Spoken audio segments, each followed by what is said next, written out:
Good morning. Welcome to the Kingsport News Hour for the 21st day, the 11th month by the heavenly calendar in the 16th year of Cheongi. Tim Elder sitting in for the second king of Cheongi, Kyung Jae-moon, and let us go right to the to see what's going on around the kingdom right now. In Chongpyeong, Tennessee, it's 56 degrees, mostly cloudy. And today, cloudy and warm, a couple of afternoon showers, heavy rain at night coming, and a high of 61 today. So a lot of rain tonight, it looks like. Tonight, cloudy with periods of rain, some heavy late. There can be flooding in some areas, low of 53. So make sure you got those canoes or whatever so that you can escape if you need to. And at True Father's homeland in Cheongju in North Pyongan province, in what is today North Korea, mostly cloudy and 29. And it is snowing right now also.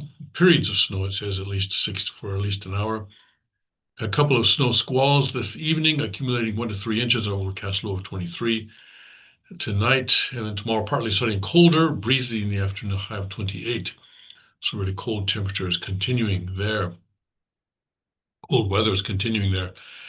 And at the Tonygo Palace in northeast Pennsylvania, it's 30 degrees and mostly clear. Occasional rain and drizzle today, high of 48. Tonight, occasional rain and drizzle this evening, otherwise cloudy, low of 33. Drizzle, drizzle, drizzle there today. And at the Liberty Rock RV Park and Campground in Limestone County, Texas, 54 and mostly cloudy. Clouds and sun, breezy in the morning, then a shower and a thunderstorm. High of 67 today. Tonight, mainly clear, windy late, low of 41. Suncheon Palace in Korea, 30 degrees and clear, and continued clear through the night, low of 30 degrees. That's where we are now. Tomorrow, turning out cloudy and breezy, cooler in the afternoon, high of 50. Gunma Palace is in Japan, 37 and clear, remaining clear through the night, low of 27. Tomorrow, brilliant sunshine, high of 51. Guangzhou in Guangdong province, China. It is currently overcast and 65, partly cloudy, low of 48. Tomorrow, hazy sunshine, high of 73. Okay, wait to Father's word now. And let's see here. Okay, we're in the book on blessed families, all right? Chapter 3, Section 1. Chapter 3, Section 1.2, it looks like. Okay. And here, Father is talking about the 36 blessed couples. Yeah. 36 blessed couples were actually they're actually blessed in 3 phases, 12 couples each. There was I think the first one was the Adam phase, and then the Adam, and then third is Jacob. What was the second one? Let's see if Father talks about it here. Okay. See here.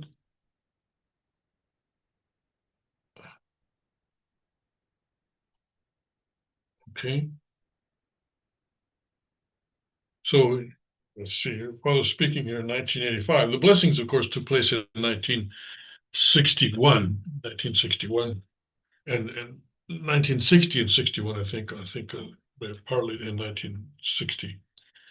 So Father says that 36 couples must stand on the providential foundation, the overall foundation, providential foundation, centering on Adam to Noah, Noah to Abraham, and Abraham to Jacob. All right, so yeah, all right, and then also then to the connecting then to the 12 sons. But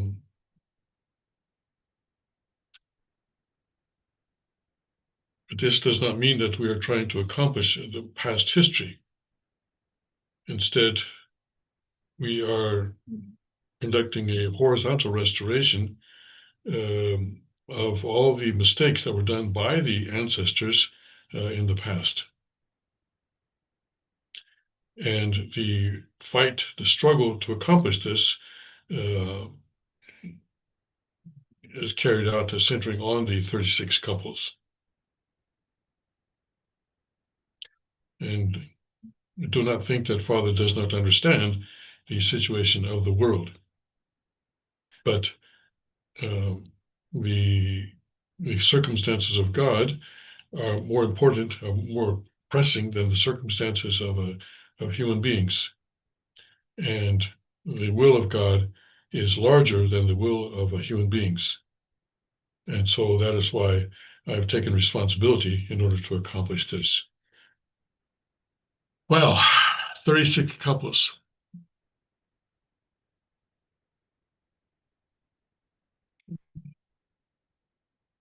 Unfortunately, not a single one that Father blessed has remained with Father to this day. Well, no, that's not true. I should correct myself. That is not true at all. I'm sorry.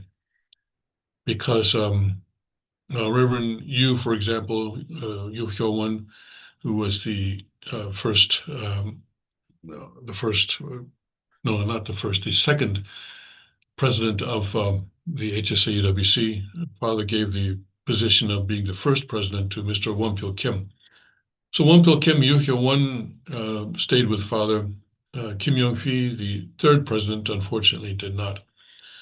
And the three phases this went this way. The first phase was um, first were people who were married before joining the church, and so these were, in other words, they joined the church as husband and wife. And Yu Hyo Won was, or I'm sorry, no. Kim Won Pil was the sort of the representative of that. Interestingly, Father actually gave permission for Won Pil Kim to be married prior to 1960, and I can't remember when it was, but there was a time, when Won Pil Kim came to Father and said, I'd like to get married," and that's what he did. And you might say, well, why would Father allow that? Why wouldn't he tell Won Pil Kim to wait until the blessing tradition could start in 1960? But Choi Sung-gil, the first wife of Father, had failed her mission, and so the providence was being delayed, and so Father judged that, as Paul said, it's better to not marry, but if you're going to commit adultery, then it's better to be married rather than to sin and commit adultery. So perhaps for that reason, Father decided that it would be better for Won Pil Kim to be married prior to 1960. And then when Father started the blessing tradition, then Won Pil Kim was the sort of the head of that the 12 couples, the previously married couples that Father blessed in the first phase. And then the second phase was headed by Yu Hyo Won, the second president, and this group are people who did not marry, but um,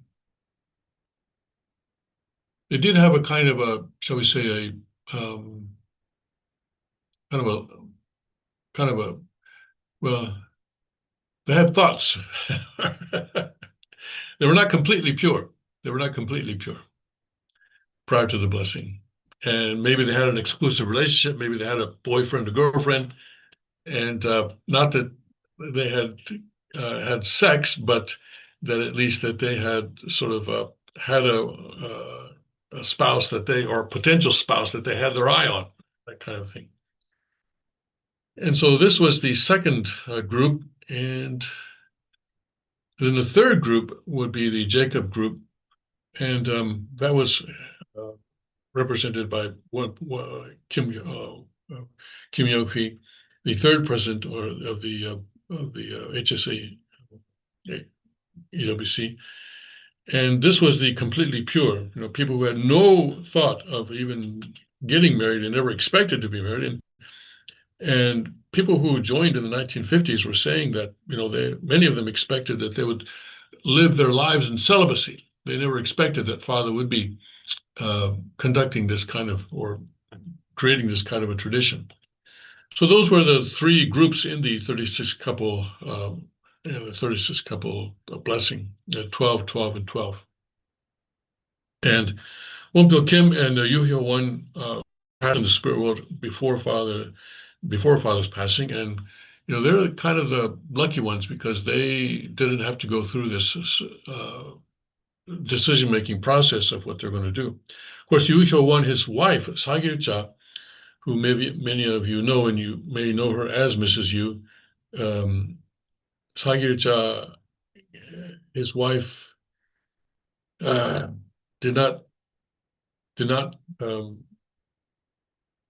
follow through with the second king of Cheneguk and actually stuck with the Hakchahan, even though in private she was quite critical of a Hakchahan. She's now in the spirit world, and I'm not sure what happens with that kind of situation. But Father will work it out. We'll work it out somehow, I know. All right, so the 36 couples, and yeah, so there are, who else? Let's see, Bohi Pak Bohi was a 36 couple, and he betrayed father.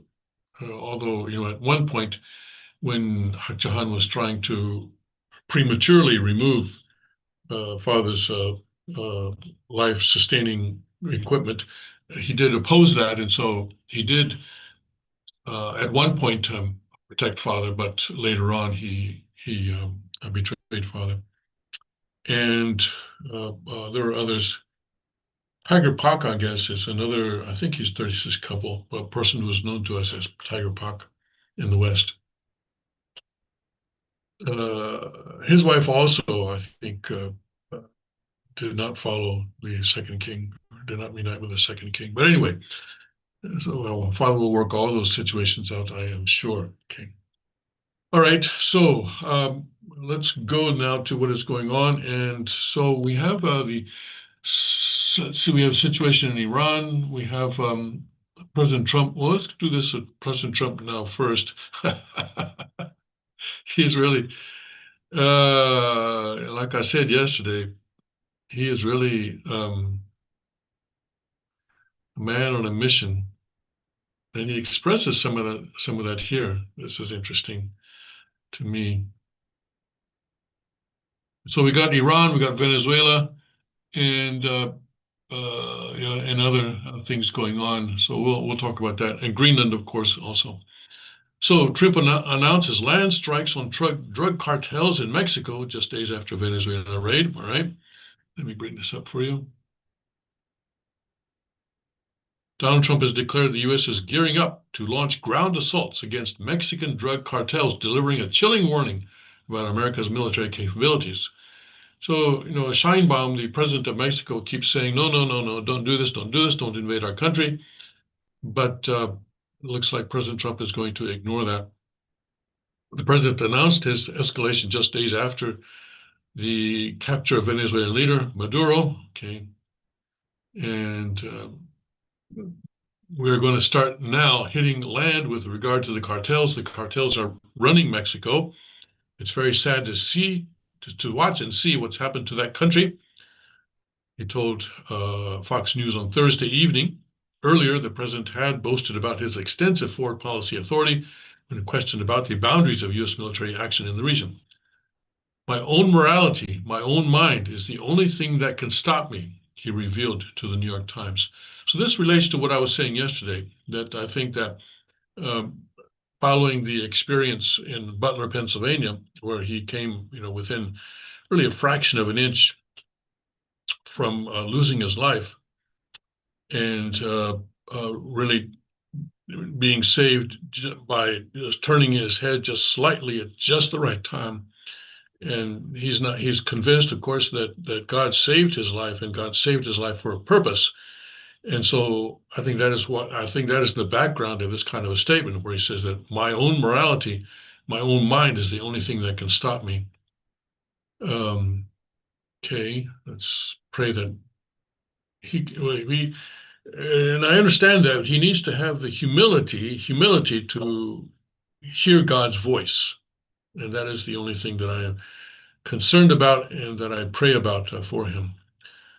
Trump has hinted that Greenland, Cuba, and Colombia might be next targets for U.S. operations, infuriating NATO allies and global leaders. But he's also invited the president of Colombia to the White House.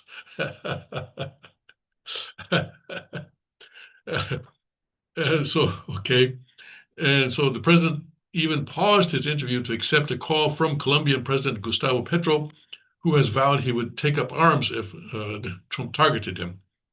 Trump and his associates have entertained the notion of invading or striking the cartels in Mexico since his campaign trail.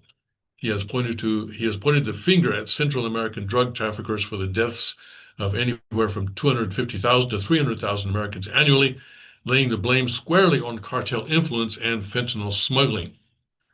But this is also about striking the interests of China, especially in North and South America. Um, that's what Venezuela was about, I think. People talk about the oil, but the oil also was, that was a Chinese interest. China was importing the oil from Venezuela, and if that is now under President Trump's control, or at least a large part of it is, that's going to hurt China. And of course, not having Maduro in office there is going to put a little kink in China's plans for invasion of Taiwan. And now also in Mexico, we know that China is exporting precursor drugs to Mexico, where the cartels use these to create the fentanyl there and then export it to the United States. And already Xi Jinping has promised to reduce the export of these precursor drugs to Mexico, but President Trump is not having anything of it. He's just going to say, okay, well, let's just go in and stop the whole thing. So here, it's horrible. It's devastating families. You lose a child or a parent. We've done a really good job. We're knocking it down, Trump informed Hannity. But as I pointed out, as long as the demand is there, someone is going to be supplying that demand at a certain cost. The cost may go up, sure. The price may go up, but someone is going to supply that demand. If it's not Mexico, who knows? Who knows? And I don't think it'll be kind of a game of whack-a-mole, right? Where President Trump, okay, he whacks Venezuela, he whacks the cartels in Mexico. Then what? All right, whacking the cartels where? I don't know, Cuba. I don't know where. where? Where will it be? Uh, but I'm sure. But these people, there's a lot of money involved in this, and so they're going to figure out something, right? So to stop it, then what do you have to do? You have to attack the demand. Don't just keep doing a whack-a-mole on the supply, but do the demand. And how do you attack the demand? Families, families, strengthen families.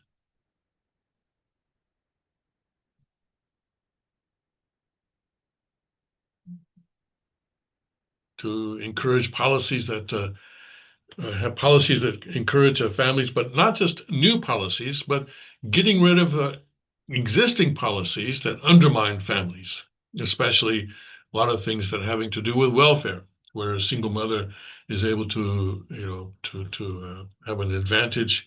In other words, a woman who divorces her husband has an advantage over someone who is married, that kind of thing. Or, so see what it is about American policy right now, do a study on what it is about American policy that is contributing to the breakdown of the family, and then correct those policies, get rid of those policies or change those policies, or whatever you need to do. But eventually, if America is going to attack the demand for fentanyl and for other drugs, they have to strengthen the family. Have to strengthen the family. Some of it, of course, has to do with pain management. And I know that. I've experienced that. I've experienced that. But that and that also needs to be dealt with for sure. Yes, uh, people want oxycodone or whatever it is, the strong. They want the strong stuff because they don't want to feel pain, and that uh, a certain amount of pain, maybe people need to endure a certain amount and not just always be looking for the strong stuff. That is also true, and so some education like that is also needed because they need to know that yes, they can get the strong stuff, but that if they take too much of the strong stuff, they're going to get hooked. And once they're hooked, then their insurance runs out or the insurance won't provide anymore. And then what do? Well, they have to go to the street and then they're just supporting the cartels from that point on. Anyway, Trump has previously cautioned Mexico to get their act together. In the direct wake of Maduro's capture, you have to do something with Mexico. We're going to have to do something. We'd love Mexico to do it. They're capable of doing it, but unfortunately, the cartels are very strong in Mexico. Trump and his allies have toyed with the notion of launching military strikes or invasions against Mexico cartels since his campaign trail. And what is this? What is the source of the strength of the Mexican cartels? Well, it's the money. It's the money, right? It's the money that is coming back from America in payment for the drugs that they're sending to America. Mexican President Claudia Sheinbaum has acknowledged that the prospect of U.S. armed forces intervening in Mexico has surfaced repeatedly during her discussions with Trump, though she has consistently turned down such proposals. As president, that's of course what she needs to do.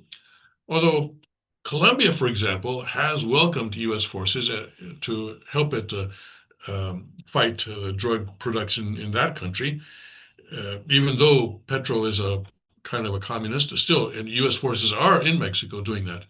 But Mexico, perhaps, I don't know, but anyway, Mexico is different. She views it as a dead-end proposition and maintains that her rapport with Trump is built on mutual respect. Experts anticipate these intimidation tactics will remain a signature element of the Trump administration's bargaining approach, particularly this year as the U.S.-Mexico-Canada Free Trade Agreement faces renegotiation. All right, so that's what we know about President Trump telling Hannity last night that he's going to start attacking the cartels on the land pretty soon. All right, let's look at what's going on in Iran. This is an Al Jazeera article. So yeah, it's still going on. I think we're in the 13th day now. And here, this is dated 9 July. This is dated today, 9 January. Protests across Iran are growing as thousands of people voice anger at the dire state of the country's economy. Ahead of more planned protests, monitors say there is a near total internet blackout. Okay, so that's something new. There were portions of the country had a blackout previously, but now the internet blackout is near total. Al Jazeera's this guy filed this update from Tehran. And let's see. Okay, I guess that's a video. All right. Okay, so we cannot look at that. So then let's go to this one. We're on Axios. U.S. watching for signs Iran protests could bring down the regime. And this, for us here outside of Iran, this is the big thing. Is the regime going to fall? Because that would be a huge change in the strategic dynamic of the Middle East. That would affect China big time. That would affect Russia too, but of course affect Israel, affect Syria, affect Lebanon, and also Saudi Arabia. There would be a huge change in the whole security dynamic. But is it going to happen? Okay. Iranian demonstrators crowded into the streets of Tehran and other cities on Thursday with images circulating of government buildings on fire and the authorities blocking internet access but failing thus far to restore order. Earlier this week, U.S. intelligence assessed that the protests lacked sufficient energy to challenge the stability of the regime, U.S. officials told Axios. So that's the thing. It's lacked sufficient energy to challenge the stability of the regime. But there's a but. That view is being reassessed in light of recent events. So every day things are changing. The protests are serious, and we will continue to monitor them, a senior U.S. official said. The protests have grown and spread over the past 12 nights, with Thursday nights being the largest so far. They have driven mainly they are driven mainly by the country's economic turmoil, which has, in other words, the currency collapse, which has deepened amid President Trump's renewed push to tighten sanctions and after the damage inflicted during the 12-day war in June. Some of the crowds on Thursday were openly chanting for the downfall of the regime, according to various media reports. And Iranian President Masoud Pezeshkian, a reformer within the context of the theocratic regime, admitted in recent days that the Iranian government doesn't have solutions to the crisis. Right, because they came up with the idea of, okay, well, let's give everybody $7 a month. Yeah, doesn't look like that's going to do it. He ordered the security forces on Thursday not to harm peaceful protesters, but drew a distinction for armed or violent rioters. Iranian state media is downplaying the size of the protests. Meanwhile, the internet went down almost entirely nationwide on Thursday, according to net blocks. Trump has warned multiple times that the U.S. could use military force if Iran kills protesters. Well, I hope this ends as just a warning and not an actual situation, because I think the U.S. should stay out of this.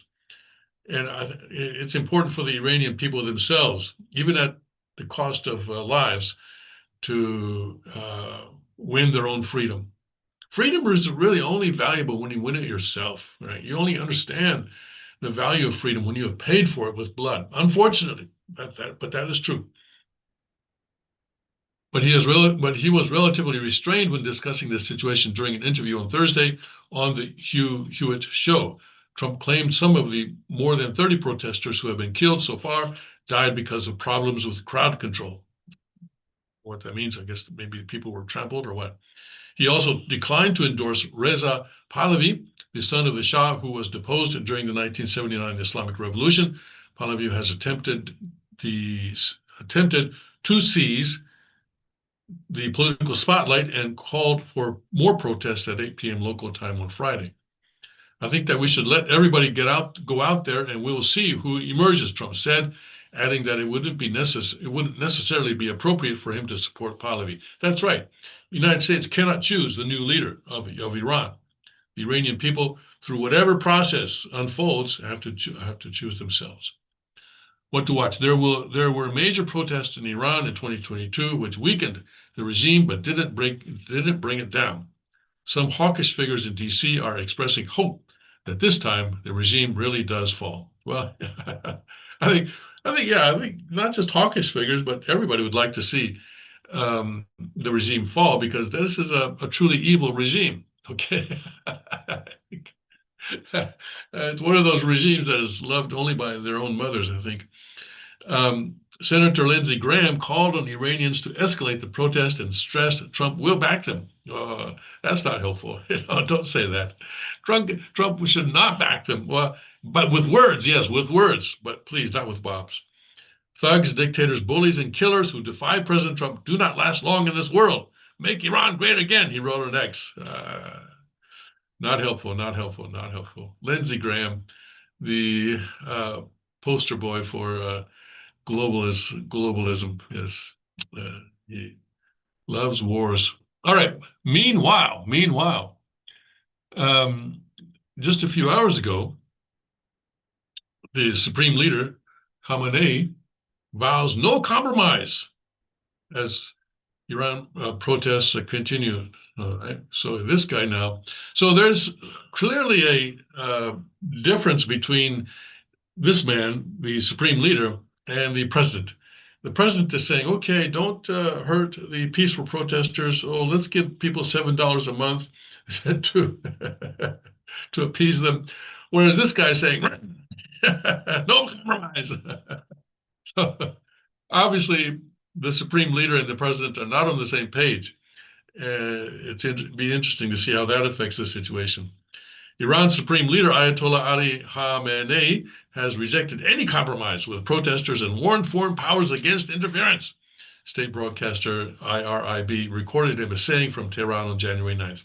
And maybe, the sort of statements from President Trump, obviously that's what he's referring to here, and maybe such statements will help to sort of drive a bigger wedge between the president and the supreme leader, and maybe that will split, split the Iranian sort of leadership elite, and that may help the protesters on the ground. That's possible. In a speech to groups who support the Islamic Republic system, Khamenei ridiculed protesters, saying they were burning rubbish on the streets and accusing them of being stooges for foreign powers. In the face of those who seek compromise, the Islamic Republic will not back down, Khamenei said during a speech that included chants of death to America, death to Israel. Okay, that's their usual script. The Supreme Leader said the Islamic Republic came to power on the blood of several hundred thousand honorable people and would not tolerate becoming a lackey of foreigners. I don't know about several hundred thousand back in 1979. There was some bloodshed, that's sure, that's true. Wherever you think you are, once you become a foreign agent, once you work for outsiders, the people will reject you. The Islamic system will reject you as well, he stated. Khamenei appeared to reference an unnamed foreign leader, saying that fellow sitting there with arrogance and conceit, passing judgment on the whole world. And we have no idea who he's talking about, right? That fellow sitting there with arrogance and conceit at 1600 Pennsylvania Avenue. No, that's not, he didn't say that, but I think he kind of implied it. Passing judgment on the whole world. That's right, that's right, that's right. Using his own moral code, his own morality. Yes, that's what he said. Should know that tyrants throughout history were overthrown at the height of their pride, likely in reference to U.S. President Donald Trump, you think? This one will be overthrown too, he added, comparing the figure to historical rulers such as Pharaoh Nimrod and Iran's former Shahs Reza Khan and Mohammad Reza Pahlavi. The speech comes as protests enter their 13th day across Iran, with up to 100 deaths confirmed by human rights organizations. U.S. President Donald Trump has threatened military action. Okay, we know that. Internet connectivity was disrupted. Okay, we know that. More than 2,000 people have been arrested since demonstrations began on December 28th over economic conditions following the currency devaluation. That's a nice way of putting it. It's a currency collapse, isn't it? Okay. All right, so that's the situation in Iran this morning. And let me just sort of do a switch here.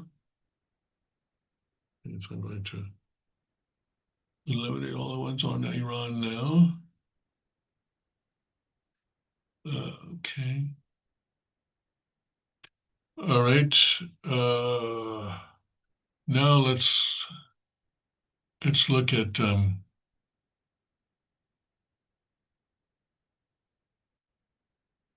this. So President Trump is talking about Greenland, and now he's talking about possibly giving every resident of Greenland a one-time payment of $100,000. Now, that could work depending on how you do it, but if you give them $100,000, then what's that going to do? Well, it's going to make prices skyrocket, right? Prices on the island will skyrocket. So I have a suggestion. Not that anybody ever listens, but I keep doing it anyway. I have a suggestion, and that is to do something similar to the Alaska Permanent Fund, right? And what Alaska has done, some of you, or maybe many of you may know, is that Alaska has a sort of their own sort of a sovereign fund kind of, where they take money from they're paid by the oil companies that are extracting oil from the land in Alaska, and the Alaskan government gets some of that revenue, and then that goes into a fund, a permanent fund. And then each year, each Alaska resident, and of course there are qualifications and conditions, gets a certain amount of money from that.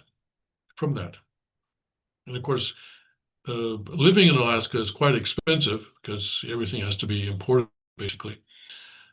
And it helps to defer the cost of living in Alaska. But the important thing is that there is this permanent fund, or kind of a sovereign fund that invests in various things, in U.S. Treasuries, of course, but also in other things, and it's pretty transparent. You can go and you can see what they're actually invested in. And then each year, the Alaskan legislature and the governor decide how much each person will be paid. And right now, people who are eligible are able to apply for this payment by March 31st by going to this web address. And the governor is proposing to pay each Alaskan $3,650. Okay. But the legislature is probably going to reduce that because they need some of the money from the fund to help run the government. They have a deficit in their budget, and they want to take some of the money to fill that deficit. So it's going to be less than that. But anyway, you get the idea. So I'm thinking that something like this would be a good idea for Greenland as well. Right? So for 57,000 people, $100,000. What is that? 57,570,000,000, 5.7. I think that's 5.7 billion, if I'm right. So take $5.7 billion, right? And instead of giving everyone $57,000, if that's the plan, I don't know if President Trump is talking about giving babies $100,000. But anyway, just for example, maybe just adults, but whatever it is. Take that sort of lump sum and don't give it to the people, or the people in Alaska can choose, right? Or they would be wise, I think, to make this choice. Maybe the U.S. will say, we'll give you each $100,000, but then the people of Greenland, I'm sorry, not Alaska, Greenland say, wait. If you just give us $100,000 each, that's just going to raise prices. So what we want is that we're going to establish a permanent fund. We're going to establish our own sort of sovereign wealth fund type thing, and you can put that money into that sovereign wealth fund, and then we will invest it, and then at a certain, maybe not immediately, but at a certain point, we'll start paying dividends from that fund to the people of Greenland, right? And that was probably a much better way to do it than to just hand out $100,000 to each person, which absolutely will destroy Greenland society. It would not only raise prices, it would also exacerbate whatever drug problem they have already, and it'll be a disaster. And so President Trump, or the people of Greenland, I think, should take that into consideration. My suggestion, which I'm sure no one will, well, I think this one actually has a chance of being adopted. Not that people will adopt it because I said it, but I think that's probably the way that it's going to go, because that's the good way to do it. Okay. All right. Also, let's do this one. After the strike in Venezuela, people said, "Oh no, this is going to give China. It's going to tell China how they can invade Taiwan." And I disagree with that. For one thing, China has been making plans for invading Taiwan for a very long time, for decades. So I don't think they need America to show them how to do it. They've already got their own plans. Number two, I suspect that even if China got a hold of the whole script, the entire script of the recent Maduro operation, I don't think they could replicate it on Taiwan, because number one, Taiwan's radars are not made in mainland China. They're made in America. Okay. Their missile systems, their air defense missiles are not made in Russia. They're made in America. All right. And also, the Taiwan military does not have the kind of ability that the U.S. demonstrated, the really incredible ability to coordinate among services. And I think that was really what was amazing about this. One of the things that was amazing about this operation wasn't just Delta Force. It was hundreds of people involved, and there was the Navy, there were Marines, there was Air Force. I don't think the Army was involved, but multiple services were involved in this, and they all worked together seamlessly and perfectly to pull this off. And I'm pretty sure that China is not able to do that. And Reuters, or at least this article on Reuters, agrees with me. And I always like to, highlight people who agree with me. Okay, so anyway, let's see what they're saying here. Venezuela-style strike on Taiwan's leader could prove tricky for China. Yes, I think so. Hong Kong, Taipei, some Chinese online users are calling for a lightning Venezuela-style snatch of Taiwan's leaders in a prelude to taking over the island. But analysts, scholars, and security officials, not to mention the King's Report, say China's modernizing military is still far, far from ready. In Taiwan, they say China's military has an adversary which has prepared for years against a decapitation operation on its leaders, besides extensive air defenses and radar capabilities, not made in China, not made in Russia. Okay, I think that's important, as well as likely support from the United States and its allies. Although China has spent years acquiring advanced weapons, questions remain about the capabilities of its People's Liberation Army in using them effectively. So it's not just about the hardware. You got to have the people who are able to operate those things and also to work with each other, as well as command structure that must knit them together in combat. Yes, knitting them together in combat. That's important.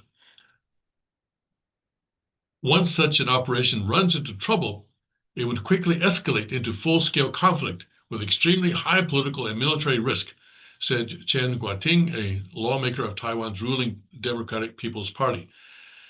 And even this recently in Venezuela, the U.S. had a plan B, where if things went wrong and American personnel were captured or something like that, then they were going to do an actual land invasion in Venezuela, and that would have escalated the situation far beyond what it actually turned out to be. But fortunately, that was not necessary. Taiwan's layered air defense and early warning systems meant any air assault or special operations infiltration effort would risk detection as it crossed the Taiwan Strait, foreshadowing escalation, he added. The United States showcased its forces' battle-tested air dominance with last weekend's operation to extract Venezuelan President Nicolas Maduro and his wife. Its military controlled the skies with stealth fighters, jets that jammed enemy defenses, and covert reconnaissance drones and satellites feeding commanders real-time intelligence. By contrast, the PLA still has clear gaps in real joint operations experience, electromagnetic and electronic warfare capabilities, and actual combat validation of high-risk missions, said Chen. China's defense ministry offered no immediate response to faxed questions from Reuters. I'll bet. China, which claims Taiwan, okay. And operationally, while the PLA is in recent times trying to get up to speed with force integration, it is still baby steps compared to what the Americans have for decades been accumulating, said Singapore-based security scholar Colin Coe. And I think that's important, right? This kind of operation, or the capability of pulling off something like this, doesn't just happen overnight. And this is decades that the U.S. military has been working on this. Taiwan is determined to defend its sovereignty and boost its defense, President Lai Ching-te said last month after Beijing fired rockets towards Taiwan as part of its latest military drills. The drills surrounding Taiwan, the most extensive to date, were accompanied by strong messaging from Chinese officials and the military, and et cetera, et cetera, et cetera. Okay. And while military attaches say China has war-gamed extraction operations in Taipei and a broad range of military options to take over Taiwan, some Chinese online users tom-tommed the U.S. action in Venezuela as inspiration. The Venezuelan situation has provided us a solution for unifying Taiwan, said one user. So uh, these are, of course, online people, sort of armchair quarterbacks and stuff like that. Yeah. Uh, and let's see here. China has added aircraft to replicate platforms such as Boeing EA-18G Growler, electronic warfare jet, and Northrop Grumman's E-2D Advanced Hawkeye Command and early warning aircraft, but their precise capabilities had yet to be determined to be delineated. This guy in Singapore said, with the ruling Communist Party still playing a role in the PLA's command structure, doubts remain about its effectiveness, added Coe. And this is the problem. I think this is a very important point. So the Communist Party insists on ideological purity. So it's not enough to be competent in your particular function. You have to be ideologically pure. And anyone who is not ideologically pure is going to be purged. And we've seen many generals being purged recently. Presumably, there was something wrong with their ideological stuff. Maybe they didn't pass a written exam of Marxism or whatever. I don't know. But that is an important point. So the Communist Party playing a role in the PLA's command structure. So this would be like, and we've experienced this also, by the way, where we have church leaders or spiritual leaders inserted into businesses, all right, to keep an eye on the ideological purity.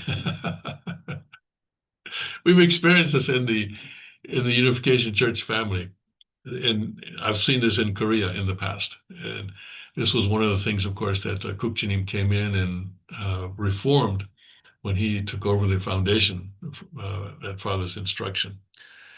But the Communist Party is still doing this. They still have their political officers, they call them, political officers, right, that are in there who then report to their political bosses who are in the Communist Party. And anyone who's not up to snuff, ideologically pure, will be purged. And so that is a weakness. And I think this guy, this scholar in Singapore, points that out. That's a very good point. A decentralized command and control hierarchy is essential that allows field commanders to exercise necessary initiatives to cope with the fluid, evolving, and uncertain nature of military operations as events unfold, Coe said. Despite any perceived PLA shortcomings, Taiwan's leaders are taking no chances, however. We have no capital to take them lightly, said senior Taiwan security official who spoke on a condition of anonymity as the military issues are sensitive. After all, in the wake of this painful and shocking experience, China will also look for all kinds of ways to overcome these problems. And I'm sure that is true. And certainly Taiwan does well to take them seriously. And let me see, I think China aircraft over Taiwan. I think actually I saw where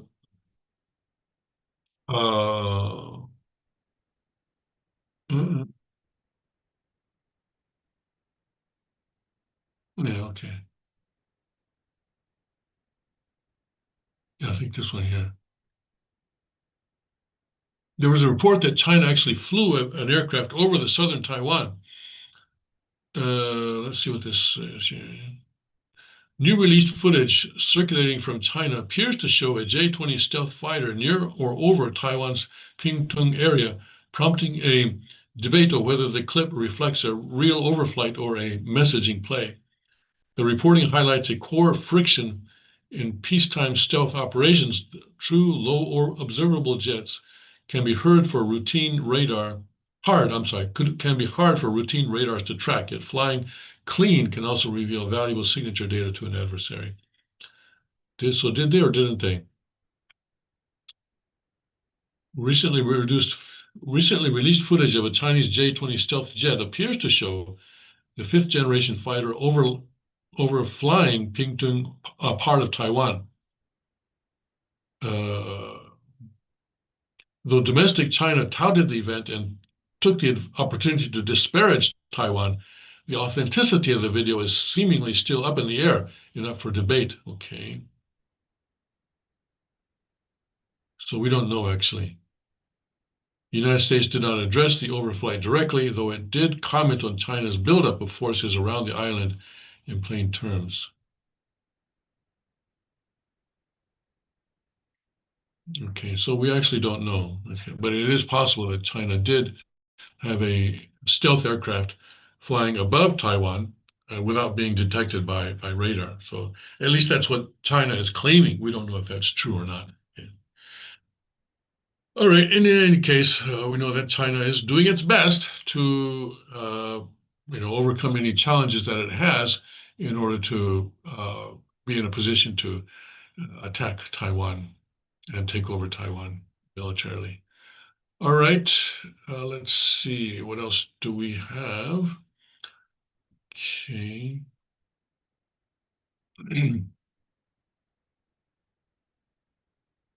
Yeah, the Russia fired their, I think it's just maybe the second time, or at least not the first time, that they fired the Orishnik missile at Ukraine.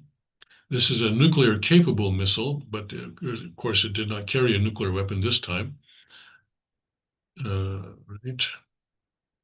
Russia has used the, oh, BBC, oh no. Okay.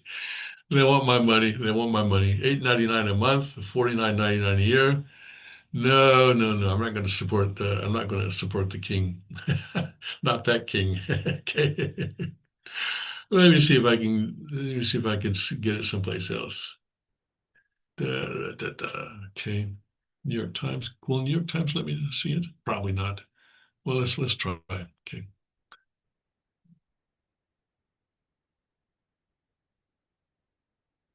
No, they're not going to. New York Times doesn't want me. They want my money too.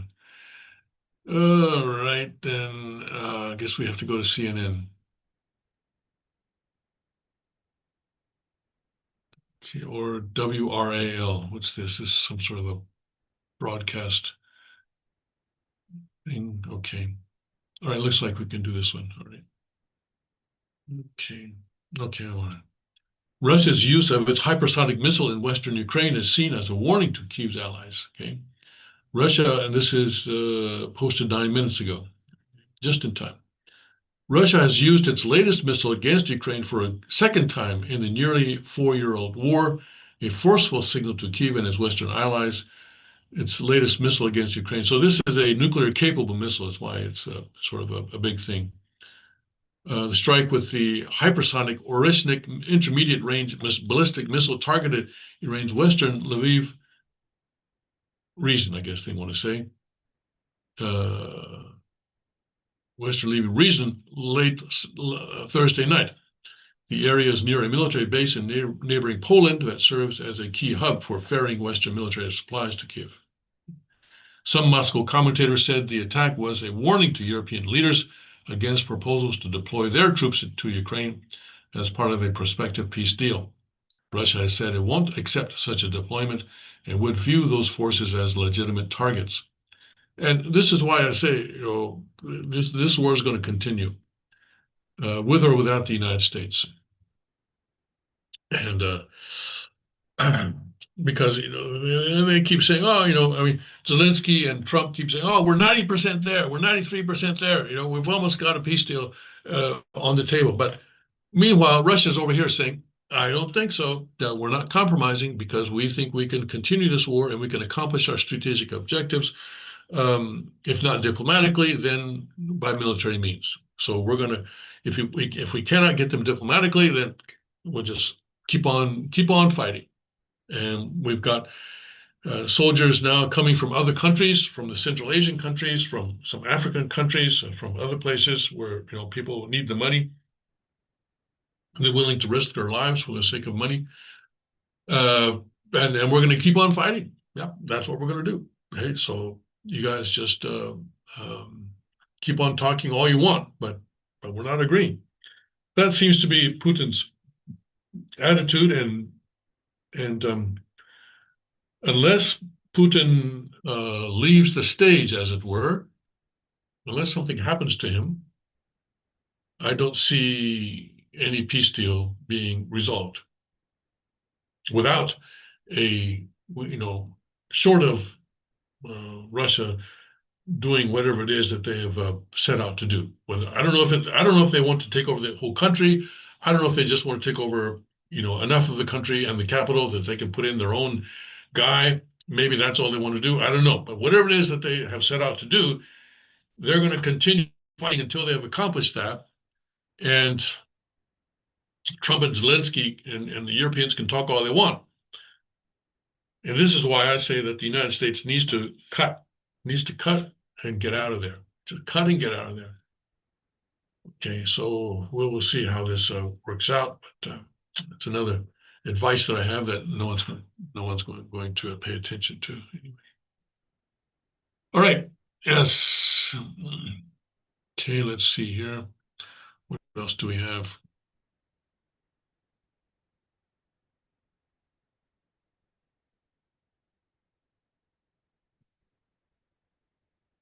Let's go back to the main page here. Okay.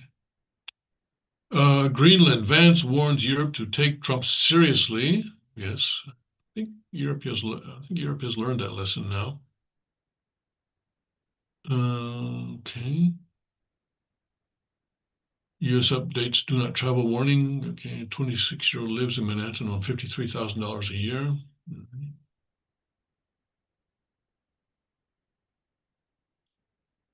Um,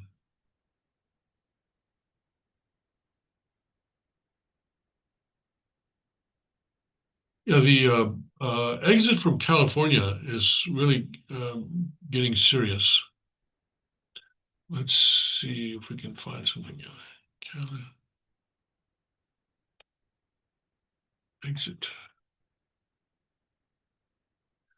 Wealth tax threat prompts at least 6 billionaires to cut ties with California as about 20 more will exit.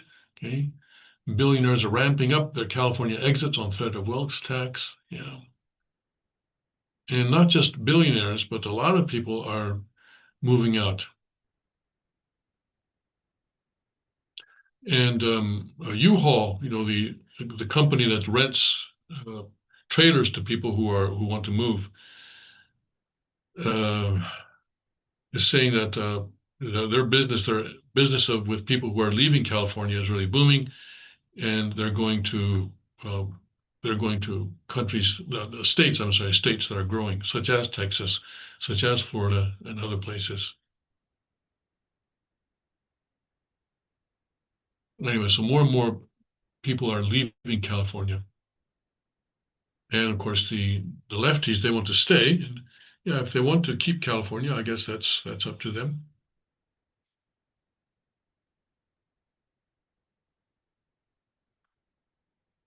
Okay. All right. So that seems to be just about all for today. I want to thank you for being with us today. And we'll continue to pray for President Trump. I understand he uh, believes that God has saved his life for a purpose, and he intends to accomplish that purpose. But people who are in that position, it's important to remain humble because they have to be sure that they are not serving their own interests, so that they are living for the sake of others, as Father often says. And I don't think that we should necessarily judge President Trump just on the metric of secular law. Some of the things that he's doing may be illegal under secular law, but in the long term, they may turn out to benefit America and the world greatly. For example, making America strong by cleaning up the immigration situation, getting people out who are in the United States without authorization, and creating more jobs for America, and then also and indirectly strengthening the economy, which seems to be what is happening right now. Uh, Companies, instead of hiring cheap labor, are now investing in AI and in automation, which is increasing productivity. And that is important for growing the American economy and strengthening the American economy. So we'll see how this all develops. But I think President Trump overall is doing a good job right now. Uh, you know, I'm uncomfortable with some of the things that the ICE is doing, but overall, though, I think he continues to deserve our support, especially going into the midterm elections. So I will see you tomorrow, Saturday, and in the meantime, God bless Godspeed. May His kingdom come quickly.